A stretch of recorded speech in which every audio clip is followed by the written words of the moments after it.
All right, ladies and gentlemen, welcome back. It's time for our viewer call-in segment where we take your calls on the news of the day. Now, we'll tell you how you, too, can participate at the end of the segment, so stay tuned for that. Joining us now, first up in the queue, as they say, is Richard from Denver, Colorado. Hello, Richard.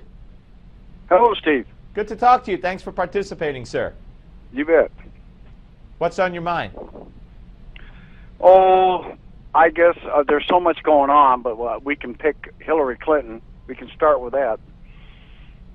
All right. Well, what would you like to say about her? Well, the scandal follows that woman everywhere she goes. And the only thing what bothers me the most is nothing seems to ever happen to these people. Eric Holder, he was charged with contempt of Congress. Nothing. Everything's fine as far as that goes. Nothing ever happened to him. Benghazi, what's the latest on that? Who knows? Fast and Furious, who knows?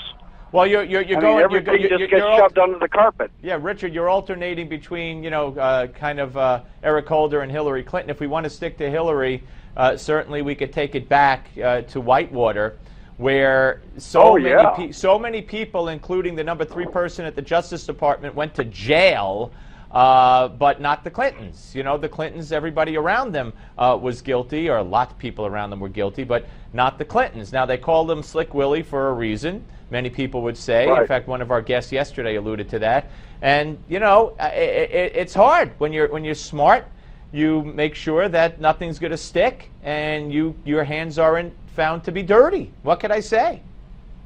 Well, that just goes to show you the state of politics in our country today. It's a sad reflection of what's going on. It absolutely is. And again, I am just dumbfounded that if Hillary Clinton's name was Thelma Schwartz, okay, there's no way on the face of the earth someone who's got all this baggage could ever consider running for president. But if you're a Clinton, I guess you get a pass. Absolutely. All right. Absolutely. Hey, Richard, thank you so much. I really appreciate you weighing in. Let's move now to Mike from Texas. And Mike, you're on with Steve Malzberg. Thank you for participating, sir. Hi, Steve. Thanks for taking my call. My pleasure. As far as the previous caller, Richard, the Clinton's protected by the Clinton News Network. Well, the Clinton News Network and a whole bunch of others. Yeah, absolutely. But I wanted to talk about this rioting. It's continuous across the country, and I believe it's orchestrated. I saw a video last night showing a man directing people into the CVS to loot it. He was sitting there talking them into going in. And these agitators, I'm curious who they're paid by and who sent the means poster and who funds them. Nobody seems to want to talk about that. That's a great question. And, you know, the statistics are that of the 230 some odd people who were arrested, only about 20 or 30 were juveniles. The rest were adults between 18 and I think 30 years old. So this notion that it was all high school students, who got let out of school in their school uniforms, blah, blah, blah, that's not true. These are adult males, adults who went in and rioted and looted and burned and stole and threw bricks at police. Yeah, well, they shut down all the transportation for the students to get home. So some of that was their own fault. Absolutely. All right, Mike, appreciate you calling in. Jim from Arizona, let's try to get at least a comment from you. Jim, go ahead. Hi, how you doing? Good. Thanks for weighing in, Jim. No problem.